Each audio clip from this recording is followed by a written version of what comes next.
وعلى آله وصحابه أجمعين أما بعد قال الله سبحانه وتعالى في القرآن العظيم أعوذ بالله من الشيطان الرجيم بسم الله الرحمن الرحيم إن عدة الشهور عند الله 12 شهرا في كتاب الله يوم خلق السماوات والأرض صدق الله العظيم اللهم صل على سيدنا محمد طب القلوب ودوائها وعافية الأبدان وشفائها ونور الأبصار وضيائها وعلى آله وصحبه وسلم سبحانك لا علم لنا إلا ما علمتنا إنك أنت العليم الحكيم எல்லா புகழும் அல்லாஹு ஹக்கு சுபஹானஹு வ தஆலா ஒருவனுக்கே உரித்தார்கள். ஸலாத்தும் சலாமும் நபிகள் பெருமானார் ரசூலுல்லாஹி ஸல்லல்லாஹு அலைஹி வஸல்லம் அவர்கள் மீதும், அன்னாருடைய பரிசுத்த குடும்பத்தார்கள், சத்திய சஹாபாக்கள், தாபீன்கள், தபஅ தாபீன்கள், ஷுஹதாக்கள், சாலிஹீன்கள், பாக்கியம் நிறைந்த உம்மத்தினர் நம் அனைவர் மீதும் எல்லா காலமும் நிலவட்டுமாக. ஆமீன். அல்லாஹுவின் பேரருள் ஹிஜ்ரி புத்தாண்டினுடைய முதல் வார வெள்ளிக்கிழமையிலே நாம் இருக்கிறோம். உலகளாவிய அளவில் முஸ்லிம்கள் இன்றைக்கு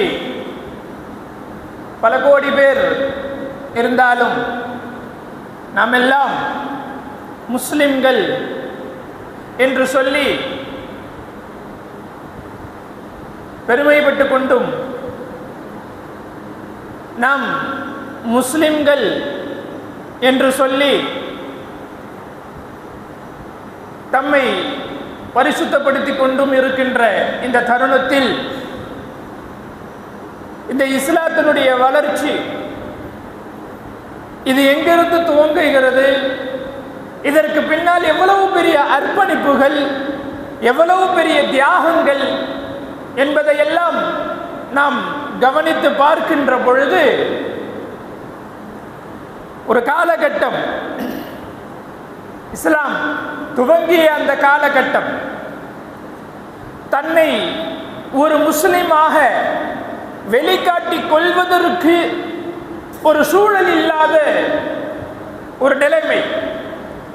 நாயகம் ஸல்லல்லாஹு அலைஹி வஸல்லம் அவர்கள் இஸ்லாத்தை எடுத்து சொன்ன பொழுதிலும் கூட அதை ஏற்றவர்கள் தங்களை தாங்களே முஸ்லிம்கள் என்று சொல்லி வெளிப்படுத்துவதற்கு அச்சப்பட்ட காலம் அது. அந்த காலத்திலிருந்து இன்றைக்கு உலகளாவிய அளவில் முஸ்லிம்களுடைய ஒரு பிரம்மாண்டமான ஒரு வளர்ச்சி என்று சொன்னால் அது மக்காவிலிருந்து தன்னுடைய வீடு, வாசல், சொந்தம் எல்லாவற்றையும் துறந்துவிட்டு மதீனாவிற்கு பயணப்பட்டு போன அந்த தருணம்தான் முஸ்லிம்கள் இன்றைக்கு பெரிய அளவில் வாழ்ந்து கொண்டிருக்கின்றோம். நாம் முஸ்லிம்களாக அந்த பயணம் மட்டும் நடக்கவில்லை என்று சொன்னால், ஹிஜ்ரத் என்கின்ற அந்த பயணம் மட்டும் நடக்கவில்லை என்று சொன்னால், இன்றைக்கு நாம் இப்படி ஒரு சூழலில் வாழ்ந்து கொண்டிருப்போமா என்பது ஒரு கேள்விக்குறிதான். அல்லாஹு தஆலா அப்படிப்பட்ட ஒரு பயணத்தை ஏற்படுத்தினான். ஹிஜ்ரத், மக்காவிலிருந்து மதீனாவிற்கு புறப்பட்டு சென்று 1447 கடந்து இன்றைக்கு 1448 அடியெடுத்து வைத்திருக்கின்றோம். சஹாபாக்கள், அண்ணலம் பெருமான் ஸல்லல்லாஹு அலைஹி வஸல்லம் அவர்கள் என்று சொல்லி ஒரு பெரிய படை மக்காவிலிருந்து தன் ஊர் வேண்டாம், தன்னுடைய உறவுகள், தன்னுடைய எல்லா விதமான சொந்த பந்தங்கள் எல்லாவற்றையும் விட்டுவிட்டு தீனை பாதுகாக்க, அல்லாஹ் ரசூலை பாதுகாக்க, தன்னுடைய ஈமானிய தன்மையை பாதுகாத்துக் கொள்வதற்காக வேண்டி புறப்பட்ட பயணம் அது. பொதுவாக நாம் இஸ்லாமிய இந்த ஆரம்ப வாழ்க்கையை ஒரு 3 கட்டங்களாக பார்க்கலாம். முதலாவது மக்காவினுடைய வாழ்க்கை, இரண்டாவது மதீனாவினுடைய வாழ்க்கை, மூன்றாவது மக்காவினுடைய வெற்றிக்கு பிறகு வந்த வாழ்க்கை. இந்த 3 தருணங்களில் முதலாவது மக்காவில் முஸ்லிம்கள் தங்களை தாங்களே அடையாளப்படுத்திக் கொள்வதற்கு பயந்த தருணம் அது. இரண்டாவது வாழ்க்கை மதீனா, முஸ்லிம்கள் நிம்மதியாக அல்லாஹ்வை வணங்குவதற்கு எந்த தடையும் இல்லாமல் தங்களை சுதந்திரமாக வாழ்ந்த தருணம் அது. அதற்கடுத்து மூன்றாவது உலகளாவிய அளவில் இஸ்லாம் பரவுவதற்காக, உலகளாவிய அளவில் முஸ்லிம்கள் இந்த இஸ்லாம் வெளிவருவதற்காக வேண்டி சஹாபாக்கள் புறப்பட்டு மக்காவினுடைய வெற்றி என்கின்ற ஒரு வரலாறு அந்த இடத்தில் நின்றது. கண்ணியத்திற்குரிய அல்லாஹ்வின் நல்லடியார்களே, இப்படி இஸ்லாமிய சாம்ராஜ்யம் நிறுவுவது, அந்த நிறுவம் இஸ்லாமிய சாம்ராஜ்யத்தை நிறுவுவதற்காக வேண்டி புறப்பட்ட பயணம், அந்த பயணத்திற்கு பிறகுதான் இன்றைக்கு உலகெங்கிலும் தொழுகைக்காக அழைக்கப்படுகின்ற அந்த அதான் என்கின்ற அந்த பாங்கு இன்றைக்கு உலகெங்கிலும் 24 மணி நேரமும் ஒழித்துக் கொண்டிருக்கிறது என்று சொன்னால் அந்த மதீனாவுடைய வாழ்க்கையில் தான் துவங்குகிறது. இஸ்லாமிய சாம்ராஜ்யம் நிலை நிறுத்தப்பட்டது என்று சொன்னால் அது அந்த மதீனாவுடைய பூமியிலிருந்து தான் துவங்கியது. இறைவனுடைய வஹியிலிருந்து தொடங்கி மக்காவில் 13 ஆண்டுகள் இருந்தாலும் அங்கு எந்த சட்டங்களும் அங்கே இயற்றப்படவில்லை. மதீனாவிற்கு ஹிஜ்ரத் பயணம் மேற்கொள்ளப்பட்டதற்கு பிறகுதான் தொழுகை என்று சொன்னால் அதை எப்படி தொழ வேண்டும், இன்னும் ஒருபடி மேலாக காபத்துல்லா தவாஃப் வருகின்ற ஆலயமாக இருந்த பொழுதிலும் கூட கிபுலாவாக இருந்தது பைத்துல் முகத்தஸை நோக்கிதான். தொழுகை தொழுதாலும் பைத்துல் முகத்தஸை நோக்கிதான், கிபுலாவாக பைத்துல் முகத்தஸ் தான் இருந்தது. இஸ்லாமிய சாம்ராஜ்யம் நிறுவுவதற்காக வேண்டி மதீனாவை நோக்கிய பயணம் அல்லவா, அந்த ஹிஜ்ரத்திற்கு பிறகுதான் தவாஃப் வருகின்ற அந்த ஆலயம் காபத்துல்லா கிபுலாவாகவும் மாற்றப்படுகிறது. இன்றைக்கு உலகளாவிய அளவில் முஸ்லிம்கள் ஒன்று கூடி காபாவை தரிசிப்பதற்காக வேண்டி சுதந்திரமாக எந்த தடையும் இல்லாமல் இருக்கிறார்கள் என்று சொன்னால் அன்றைக்கு அந்த முஸ்லிம்கள் செய்த அந்த தியாகம்தான், அந்த தியாகம் 1448 அடியெடுத்து வைத்திருக்கின்றது. முஸ்லிம்கள் என்று சொன்னால் உலகத்தில் ஒரு குறுகிய வட்டத்தில் வாழ்பவர்கள், உலகத்தில் எங்கோ ஒரு மூலையில் முடங்கி கிடப்பவர்கள். குல் யா இபாதியல்லதீன ஆமனு தக்கூ ரப்பக்கும், என்னுடைய அடியார்களே, குல் யா இபாதியல்லதீன ஆமனு தக்கூ ரப்பக்கும். அல்லாஹு தஆலா சொல்லுகின்றான், அல்லதீன அஹ்ஸனு ஃபீ ஹாதிஹி துன்யா ஹஸனா வ அர்துல்லாஹி வாஸிஆ. நபியே சொல்லுங்கள், ஈமான் கொண்ட நல்லடியார்களே, ஆமனு தக்கூ ரப்பக்கும், உங்களுடைய ரப்புக்கு நீங்கள் தக்வாவோடு வாழ்ந்து கொள்ளுங்கள், இறையச்சத்தோடு வாழ்ந்து கொள்ளுங்கள், பயந்து கொள்ளுங்கள். இல்லதீன அஹ்ஸனு ஃபீ ஹாதிஹி துன்யா ஹஸனா, இந்த உலகத்தில் யார் அழகிய வாழ்க்கை வாழுகின்றார்களோ அவர்களுக்கு அல்லாஹு தஆலா ஒரு அழகான தருணத்தை வைத்திருக்கின்றான். வ அர்துல்லாஹி வாஸிஆ, முஸ்லிம்கள் முஃமின்கள் இறையச்சம் உடையவர்கள், இந்த பூமியை அல்லாஹு தஆலா விசாலமானதாக ஆக்கி இருக்கின்றான். உலகெங்கிலும் பரவினார்கள் சஹாபாக்கள், உலகெங்கிலும் பரவியது இந்த இஸ்லாம், மூலை முடுக்குகளில் எல்லாம் சென்றது இந்த இஸ்லாம். இதற்கு ஆக மூல காரணமாக இருந்ததுதான் அந்த ஹிஜ்ரத் என்கின்ற அந்த பயணம். வெறுமனே சுற்றுலா தலம் போல எல்லாத்தையும் கொண்டுட்டு போயிட்டு ஜாலியா இருந்தாங்க, அங்கிருந்து வெளியே வந்தாங்க அப்படிங்கிறதெல்லாம் இல்லை. முஸ்லிம் சுதந்திரமாக வாழ வேண்டும், எல்லா விதமான நேசங்களும் பாசங்களும் உள்ளத்தில் நிறுவ வேண்டும். முஸ்லிம்கள் அரவணைப்போடு இருக்க வேண்டும், ஒற்றுமையாக ஒருவருக்கு ஒருவர் சந்தித்துக் கொள்ள வேண்டும். எங்கேயுமே மக்காவினுடைய வாழ்க்கையில் எந்த இடத்திலுமே ஒருவருக்கு ஒருவர் நிம்மதியாக சுதந்திரமாக சந்தித்துக் கொள்ள இயலாத ஒரு சூழல், 3 ஆண்டு காலங்கள் ஊர் ஒதுக்கப்பட்ட ஒரு சூழல். இப்படி கடும் தொல்லைகளும் தொந்தரவுகளும் மக்கத்து குஃபார்களால் பிலால் ரலியல்லாஹ், கபாப் ரலியல்லாஹ் என்று சொல்லி சஹாபாக்களுடைய பெயர்களை அடுக்கிக் கொண்டே போகலாம். எவ்வளவு சஹாபாக்கள் துன்புறுத்தப்பட்டார்கள். இந்த துன்புறுத்தலுக்கெல்லாம் ஒரு தீர்வாகத்தான் அல்லாஹு தஆலா ஹிஜ்ரத்தை கொடுத்தான். 2 ஹிஜ்ரத்துமே அல்லாஹு தஆலா ஒரு வெற்றியாகத்தான் அல்லாஹ் ஆக்கி வைத்திருந்தார். ஹிஜ்ரத் பயணம் சாதாரண பயணம் அல்ல. ஒரு வீட்டை விட்டு மக்களை வெளியேறுவது. அல்லாஹு தஆலா குர்ஆன் ஷரீஃபில் சொல்லி காட்டுகின்றான், வல்லதீன ஹாஜரு வ உக்ரிஜு மின் தியாரிஹிம் வ ஊது ஃபீ சபீலி வ காத்தலு வ குதிலு லவ் கஃபிரன்ன அன்ஹும் ஸய்யிஆத்திஹிம் வ லஉத்கிலன்னஹும் ஜன்னாத்தின் தஜ்ரி மின் தஹ்திஹல் அன்ஹார். யார் அல்லாஹ்வுக்காக வேண்டி ஹிஜ்ரத் செய்தார்களோ, வெளியேறினார்களோ அல்லாஹ்வுடைய பாதையில் ஒரு பக்கம், இன்னொரு சாரார் வெளியேற்றப்பட்டார்களோ, அல்லாஹ்வுக்காக வேண்டி இந்த ஈமானை நிலைநிறுத்துவதற்கு, இஸ்லாத்தை உள்ளத்தில் தாங்குவதற்காக வேண்டி ஊரை விட்டும் வெளியேற்றப்பட்டவர்கள் நிர்பந்தமாக. அப்படி வெளியேற்றப்பட்டவர்களுக்கு அல்லாஹ் சொல்லுகின்ற அந்த சுப செய்தி, நபியே நீங்கள் சொல்லுங்கள், அவர்களுக்கு அல்லாஹ் சுவனத்து மாளிகையை வைத்திருக்கின்றான் என்பதாக அல்லாஹ் சுப செய்தி சொல்லுகின்றான். அப்படிப்பட்ட சஹாபாக்கள் இன்னொரு பக்கம் அல்லாஹ்வினுடைய பொருத்தத்தை மட்டும் நாடியவர்களாக வெளியேறியவர்கள். இந்த ஈமானை பாதுகாக்க, அல்லாஹ்வினுடைய கடமைகளை நிறைவேற்ற, அல்லாஹ்வுடைய பொருத்தத்தை நாம் அடைய வேண்டும் என்பதற்காக வேண்டி வெளியேறினார்கள். அல்லாஹ்வும் அவர்களை பொருந்திக் கொண்டேன் என்கின்ற அந்த வாக்குறுதியை அளிக்கின்றான். அல்லாஹ் குர்ஆனில் சொல்லுகின்றான், லில் ஃபுகராஇல் முஹாஜிரீன் அல்லதீன உக்ரிஜு மின் தியாரிஹிம் வ அம்வாலஹும் யப்தகூன ஃபضலம் மினல்லாஹி வ ரிதுவானா. எதற்காக வேண்டி அப்படிப்பட்ட ஏழை முஹாஜிர்கள், வசதி வாய்ப்பே இல்லை, இருந்தாலும் எதற்காக வேண்டி அவர்கள் வெளியேறுகிறார்கள் என்று சொன்னால், அல்லாஹ்வுடைய பொருத்தத்தை அடைய வேண்டும் என்பதற்காக வேண்டி.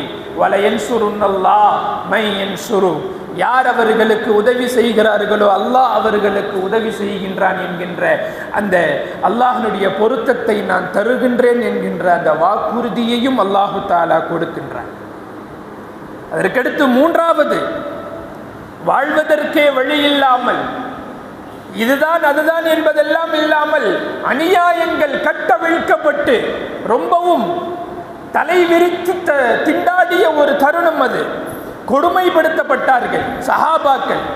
வல்லதீன ஹாஜரு ஃபீ சபீலில்லாஹி மின் பஅதி மா ظுலிமு லனுபவ்விஅன்னஹும் ஃபித் துன்யா ஹஸனா. எந்த அளவுக்கு கொடுமைப்படுத்தப்பட்டார்களோ அந்த அநியாயம் அக்கிரமங்களை எல்லாம் சகித்து கொண்டதற்கு பிறகு ஹிஜ்ரத் பயணம் மேற்கொண்டார்களே, அப்படிப்பட்ட ஒரு பயணம் அது என்று அல்லாஹு தஆலா வரிசையாக ஹிஜ்ரத் எதற்காக வேண்டி எல்லாம் செய்தார்கள் என்பதை எல்லாம் அல்லாஹ் சொல்லி காட்டுகின்றான். ஷிர்க்,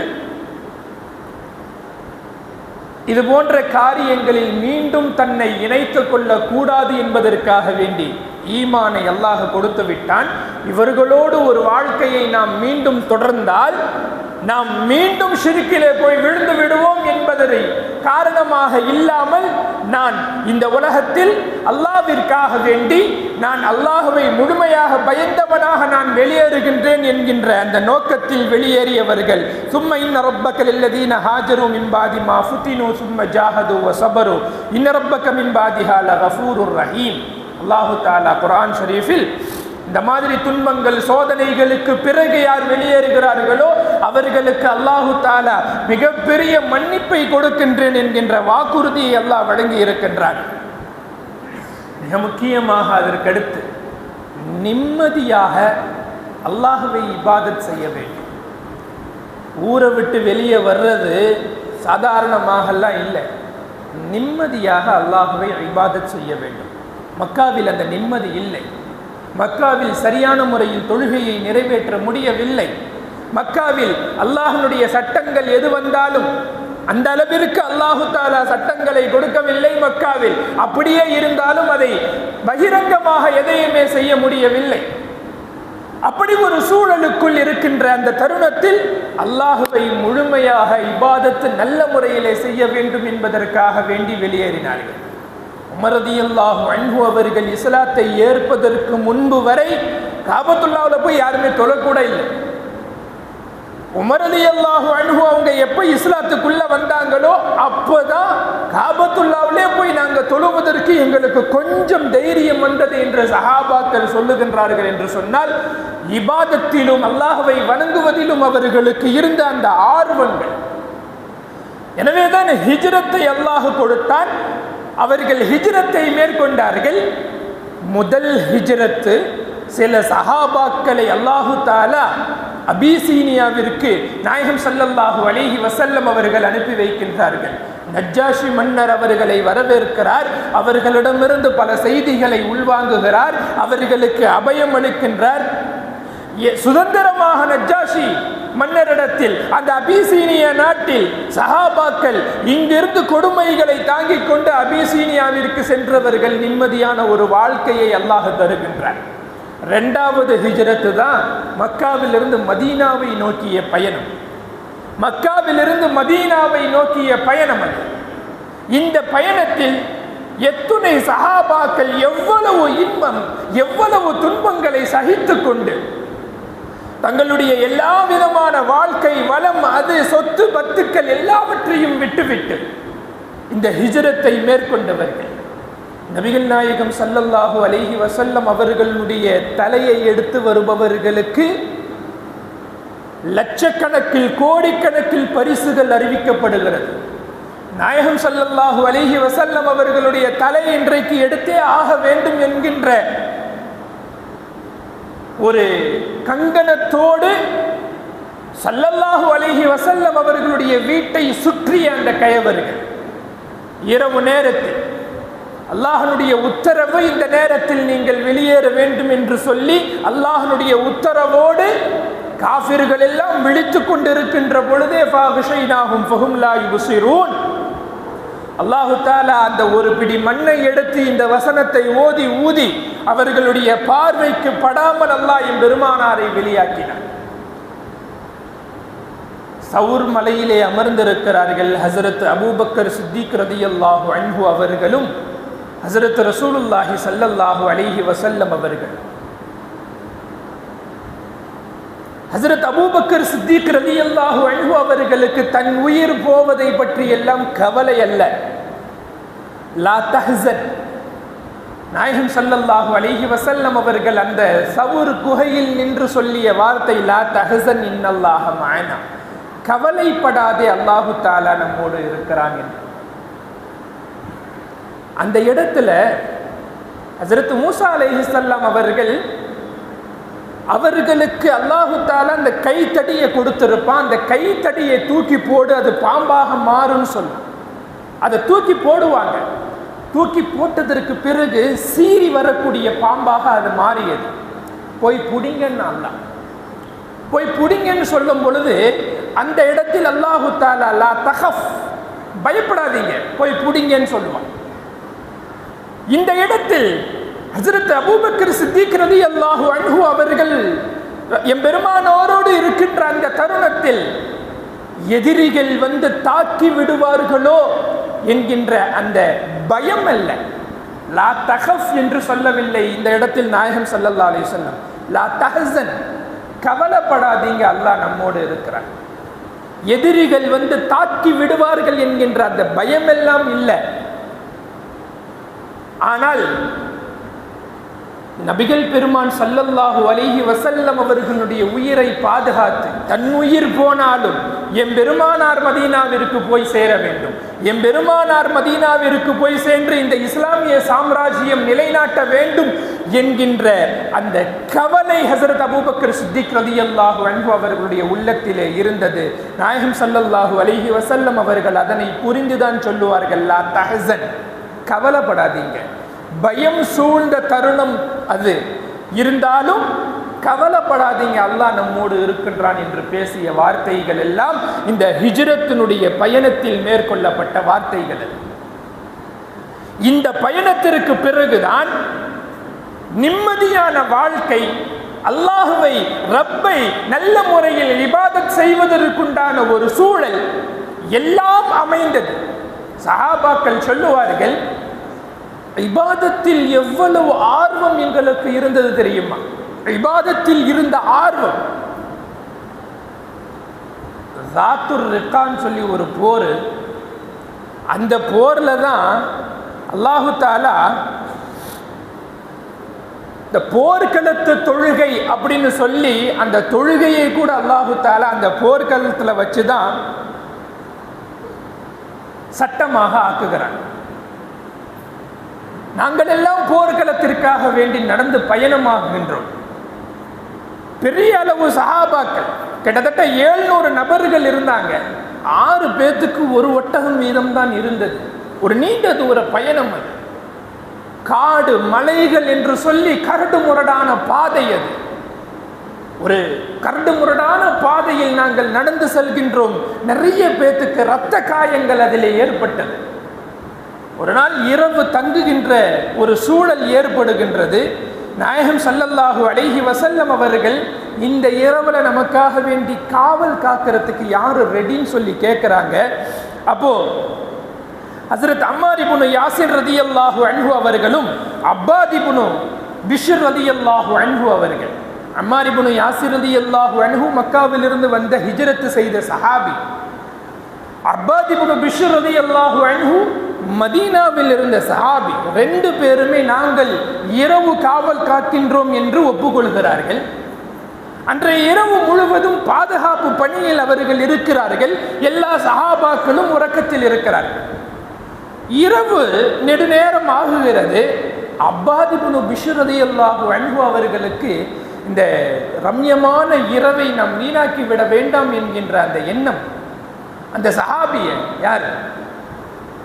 யாசிர் அம்மார் இப்னு யாசிர் ரலியல்லாஹு அன்ஹு அவர்கள், நீங்க கொஞ்ச நேரம் தூங்குங்க, நான் கொஞ்ச நேரம் முழிச்சிருக்கேன், எனக்கு எப்போ தூக்கம் வருதோ நான் உங்களை எழுப்புறேன், நீங்க அதுக்கப்புறம் விழித்திருங்க என்று சொல்லி இருவரும் பேசிக்கொண்டு அவர்களை உறங்க சொல்லி அப்பாத் இப்னு பிஷ்ர் ரலியல்லாஹு அன்ஹு அவர்கள் இந்த இரவை நாம் வீணாக்கி விட வேண்டாம் என்று சொல்லி தொழுகையில் நிற்கிறார்கள். தொழுகையில் ஈடுபடுகிறார்கள். எதிரி படையினரிடமிருந்து வேகு பார்த்து வந்த ஒரு கயவன், எல்லாம் தூங்கிட்டு இருக்காங்க, இவர் ஒருத்தர் மட்டும்தான் இங்க நின்றுட்டு தொழுதுகிட்டு இருக்காரு அப்படிங்கிறத பார்த்த அவன் வேகமாக அம்பு எய்கிறான். அப்பாத் இப்னு பிஷ்ர் ரலியல்லாஹு அன்ஹு அவர்கள் மீது அம்பு வந்து பாய்கின்றது. இருந்த பொழுதிலும் தொழுகை விட்டு விடுவதற்கு மனசு வரல. சூரத்துல் கஹ்ஃபை ஓதி கொண்டிருக்கிறார்கள். அதை எடுத்து போட்டுட்டு மீண்டும் தொழுகையில் ஈடுபடுகிறார்கள். 2வது அம்பும் பாய்கிறது. சூரத்துல் கஹ்ஃப் முடிக்கின்ற தருணம், அதையும் எடுத்து போட்டுட்டு அந்த கஹ்ஃப் சூறாவை முடிக்க வர்றாங்க. 3வது அம்பும் பாய்கிறது. தொழுகையை நிறைவு செய்தவர்களாக அம்மார் இப்னு யாசிர் ரலியல்லாஹு அன்ஹு அவங்களை எழுப்புறாங்க. பார்த்தவர்களுக்கு திகைப்பு. ஏன் இப்படி ஒரு சூழல்? மொதல் அம்பு பாயும் பொழுது என்னை எழுப்பிருக்க வேண்டியது தானே. நான் கஹ்ஃப் சூறாவை ஓதினேன், அதை நிறுத்துறதுக்கு எனக்கு மனசு வரலன்னா. தொழுகையில் எந்த அளவிற்கு ஆர்வம், இபாதத்தை நிறைவேற்றுவதில் எந்த அளவிற்கு ஆவல். உமர் ரலியல்லாஹு அன்ஹு அவர்களுடைய வரலாற்றை சொல்லுகின்ற இந்த வரலாற்று ஆசிரியர்கள் சொல்லுகிறார்கள், ஹஜ்ரத் உமர் ரலியல்லாஹு அன்ஹு அவர்கள் கத்தியினால் ஈட்டியினால் குத்தப்பட்டு அவர்களுடைய மேனையிலிருந்து ரத்தங்கள் வழிந்து கொண்டிருந்த பொழுதிலும் கூட கடைசி 3 நாட்கள், தங்களுடைய வாழ்நாளினுடைய கடைசி 3 நாட்கள் எல்லா நற்காரியங்களையும் அவர்கள் செய்து கொண்டுதான் இருந்தார்கள். தொழுகை நேரம் வந்துவிட்டால் எழுந்து சிரமப்பட்டு தொழுவார்கள். தொழுகையை விட்டவனுக்கு இந்த மார்க்கத்தில் எந்த பங்கும் இல்லை என்பதை நாயகம் ஸல்லல்லாஹு அலைஹி வஸல்லம் அவர்கள் சொல்ல நான் கேட்டிருக்கிறேன். எனவே நான் எவ்வாறு தொழுகையை விடுவது என்று சொல்லி ஹஜ்ரத் உமர் ரலியல்லாஹு அன்ஹு அவர்கள் அந்த தருணத்திலும் கூட தொழுகையை நிறைவேற்றுபவர்கள். சொல்ல வருவதனுடைய காரணம், மக்கா வாழ்க்கை, அங்கு இபாதத்தை சரியான முறையில் நிறைவேற்ற முடியவில்லை. அங்கிருந்து பயணமாகிறார்கள். எல்லா சூழலும் மாற வேண்டும். அத்துணை சூழ்நிலைகளையும் அல்லாஹ் மாற்றினான். ஒரு பெரிய பயணத்திற்கு பிறகு இஸ்லாமிய சாம்ராஜ்யம் நிலைநாட்டப்படுகிறது. மதீனத்து பூமியில் இஸ்லாமிய சாம்ராஜ்யம் உலகெங்கிலும் பரவ ஆரம்பிக்கின்றது. மதீனத்து பூமியிலிருந்து, மதீனத்து பூமியில்தான் நல்ல முறையில் இபாதத்தை சரியான முறையில் நிறைவேற்றுவதற்குண்டான வாய்ப்புகளையும் ஏற்படுத்தி கொடுக்கப்படுகிறது என்று சொல்லி, இது போன்ற இபாதத்திலும் கூட பேர் ஆனந்தம் கொண்ட அந்த பெருமக்கள் அவர்கள் செய்த அந்த தியாகங்கள் தான் இன்றைக்கு ஹிஜ்ரியாக 1448 நாம் அடியெடுத்து வைத்திருக்கின்றோம். கண்ணியத்திற்குரிய அல்லாஹ்வின் நல்லடியார்களே, ஹிஜ்ரி என்பது சாதாரணமாக வெறுமென காலாண்டரில் வருடங்களை கணக்கிட்டு அதற்கு அடுத்து புரட்டிட்டு போகுவதற்கு அல்ல. ஹிஜ்ரி என்பது ஒரு சகாப்தம், ஹிஜ்ரி என்பது ஒரு சரித்திரம், ஹிஜ்ரி என்பது இந்த இஸ்லாமிய சாம்ராஜ்யம் நிறுவுவதற்குண்டான ஒரு மாபெரிய பயணம் அது. எனவே இதையெல்லாம் நினைவு கூர்ந்து இந்த மார்க்கத்தில் நமக்காக நாம் இன்றைக்கு முஸ்லிம்களாக வாழ்வதற்கு அந்த பெருமக்கள் எவ்வளவு பாடுபட்டு எவ்வளவு அர்ப்பணிப்புகளை எவ்வளவு தியாகங்களை மேற்கொண்டார்கள் என்பதையெல்லாம் உணர்ந்து பார்த்து உண்மை முஸ்லிம்களாக வாழ்வதற்கு, உள் உணர்வோடு ஈமானிய சூழ்நிலையில் வாழ்வதற்கு அல்லாஹ் நம் அனைவருக்கும் நல்லருள் புரிவானாக. ஆமீன். வாஹிரு தஅவானா அல்ஹம்துலில்லாஹி ரப்பில் ஆலமீன். அஸ்ஸலாமு அலைக்கும் வரஹ்மத்துல்லாஹி